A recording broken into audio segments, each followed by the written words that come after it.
ناظرین، آج کی ویڈیو میں ایک ایسی نیک، صبر و شکر کرنے والی اور جنتی بیوی کا واقعہ بیان کرنے جا رہا ہوں جس نے ساری زندگی بانجھ پن کے طعنے تو برداشت کیے مگر اپنے شوہر کی عزت پر کسی بھی قسم کی آنچ نہ آنے دی۔ مزید ڈسکس کرنے سے قبل اگر آپ چینل پر نئے ہیں تو کلیکٹ نالج کو سبسکرائب کر لیں اور ساتھ والے گھنٹی کے نشان کو پریس کر لیں تاکہ ہماری آنے والی ہر ویڈیو سب سے پہلے آپ تک پہنچ سکے۔ ناظرین، اس ویڈیو کو مکمل سنیں۔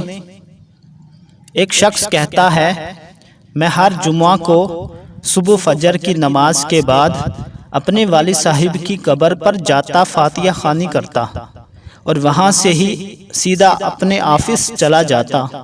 ایک عرصہ ہو گیا تھا مگر آج میں نے قبرستان میں ایک نئی خوشبو محسوس کی جو مجھے بے چین کر رہی تھی۔ یہ خوشبو کسی طرح سے بھی دنیاوی خوشبو نہیں لگ رہی تھی۔ بہرحال میں والد صاحب کی قبر پر پہنچا تو ان سے چند فاصلے پر ہی ایک نئی قبر بنی تھی۔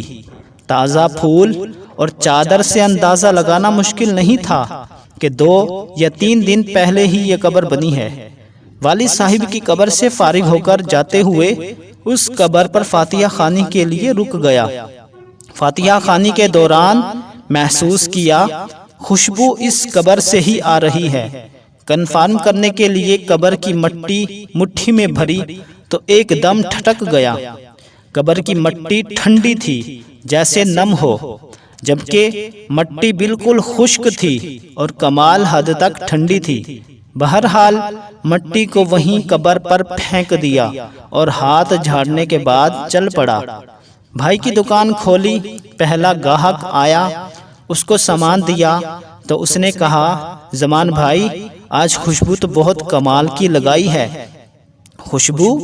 کون سی خوشبو؟ تو اس نے کہا، زمان بھائی خوشبو آپ لگاتے ہو اور پوچھتے ہم سے ہو کون سی خوشبو، بہت بھلے انسان ہو آپ بھی زمان بھائی۔ یہ کہتے ہوئے وہ چل پڑا۔ تو ناظرین، وہ شخص کہتا ہے، میں نے جب اپنے ہاتھ کو سونگھا تو وہی خوشبو میرے ہاتھ سے آ رہی تھی۔ تمام دن اس خوشبو کو محسوس کرتا رہا، ہاتھ دھونے کے باوجود بھی میرا ہاتھ معطر رہا۔ اگلے دن ہفتے کو میں نہ چاہتے ہوئے قبرستان چلا گیا۔ والد صاحب کی قبر پر فاتحہ خوانی کے بعد اس قبر پر فاتحہ خوانی کی اور دل میں یہ سوچا کہ کس کی قبر ہے یہ؟ کون ہے جو اس قدر نیک ہے، جس کی قبر ٹھنڈی اور خوشبودار ہے؟ ایسا کون سا عمل کر دیا کہ اتنا بڑا انعام پا لیا؟ اس بات نے مجھے بے چین کر دیا۔ گورکن سے اس قبر کے متعلق پوچھا تو اس نے بتایا کہ خاتون کی قبر ہے۔ یہ جان کر اور بھی حیرت ہوئی کہ عورت کو اس قدر مقام کیسے ملا۔ تو ناظرین، اگلے دن اتوار تھا۔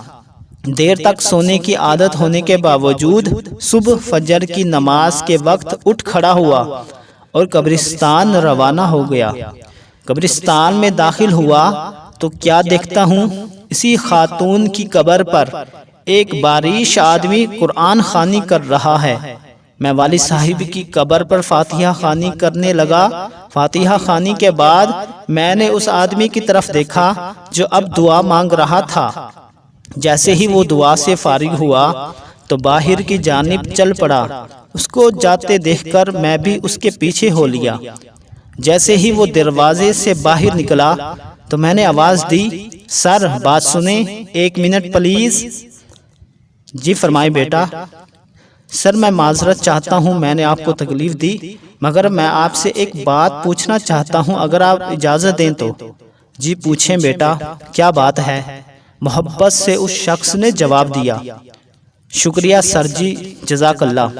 میں دراصل جاننا چاہتا ہوں کہ یہ کن کی قبر ہے جہاں آپ قرآن خوانی کر رہے تھے؟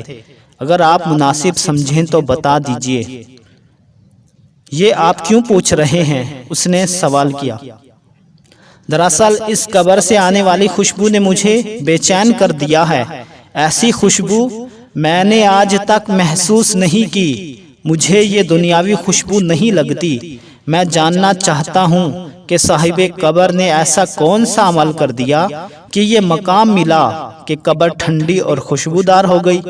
یہ سن کر اس شخص نے ٹھنڈی آہ بھری اور کہا قبر ٹھنڈی اور خوشبودار کیوں نہ ہو، اس نے اللہ تعالیٰ کو راضی ہی ایسے ہی کیا ہے۔ جی میں یہی جاننا چاہتا تھا کہ ایسا کون سا عمل ہے جس سے یہ سعادت نصیب ہوئی۔ تو اس نے بتایا یہ میری زوجہ کی قبر ہے، 30 سال ہماری رفاقت رہی، میں 4 بہنوں کا اکلوتا بھائی ہوں۔ میری بہنوں اور ماں کو میرا چہرہ دیکھنے کا بے حد شوق تھا۔ سرکاری نوکری ملتے ہی چاند سی دلہن کی تلاش شروع کر دی گئی۔ یوں دنوں میں لڑکی کی تلاش کا کام مکمل ہوا، شادی ہوئی اور ماں باپ نے اور بہنوں نے اپنے ارمان دل کھول کر پورے کیے۔ شادی کی پہلی رات میں نے گھونگھٹ اٹھانے سے پہلے اپنی پگ اپنی بیوی کے قدموں میں رکھتے ہوئے صاف الفاظ میں بتا دیا مجھے معاف کر دو، میں حقوق زوجیت ادا کرنے سے بالکل قاصر ہوں، میڈیکلی طور پر مکمل انفٹ ہوں، صرف اپنی والدہ اور بہنوں کی خوشی کی خاطر خود غرض بن گیا ہوں۔ ناظرین، اس نے وہ پگ میرے سر پر رکھتے ہوئے کہا آپ جیسے بھی ہیں میرا سہاگ ہیں، میرا نصیب ہیں، مجھے اب آپ کے ساتھ ہی رہنا ہے۔ اس دن کے بعد اس اللہ کی بندی نے میرے ساتھ 30 سال گزارے، میرے گھر والوں کی ہر بات برداشت کی، بانجھ پن ہونے کے طعنے بھی سنے، مگر میرا پردہ رکھا۔ اللہ تعالیٰ کیسے اس کی قبر کو ٹھنڈا اور خوشبودار نہ کرے جس نے اتنی پاک باز زندگی گزاری ہو۔ اس شخص کی تمام بات سن کر اس خاتون پر رشک آنے لگا جس نے دنیا میں صبر کیا اور اعلیٰ مقام حاصل کیا۔ آج کل کے دور میں کچھ بھی حاصل کرنا کیا مشکل ہے؟ عورت مرد ذرا سے بیمار ہوں، حلال حرام کی تمیز کیے بغیر اپنی خواہشات کی تکمیل کے لیے کچھ بھی کر گزرتے ہیں۔ تھوڑا سا فرق لگنے پر بیوی شوہر کو کھری کھری سنا دیتی ہے اور شوہر بیمار ہو تو تعلق تک استوار کر لیتی ہے۔ معاشرہ ایسی مثالوں سے بھرا پڑا ہے۔ صبر کا دامن ہم نے چھوڑ دیا ہے، سارا کچھ صرف دنیا میں ہی لینا چاہتے ہیں، آخرت کی کوئی امید نہیں رکھتے۔ ناظرین، اس ویڈیو سے ہمیں یہ بھی میسج ملتا ہے کہ عورت مرد دونوں کو ایک دوسرے سے بڑھ چڑھ کر دین کے معاملے کو مضبوطی سے تھامنے کی ضرورت ہے۔ دعا ہے اللہ تعالی ہمیں دین کو سمجھنے، اس پر عمل کرنے کی توفیق عطا فرمائے۔ تو جی ہاں ناظرین، یہ ویڈیو یہ میسج آپ کو کیسا لگا؟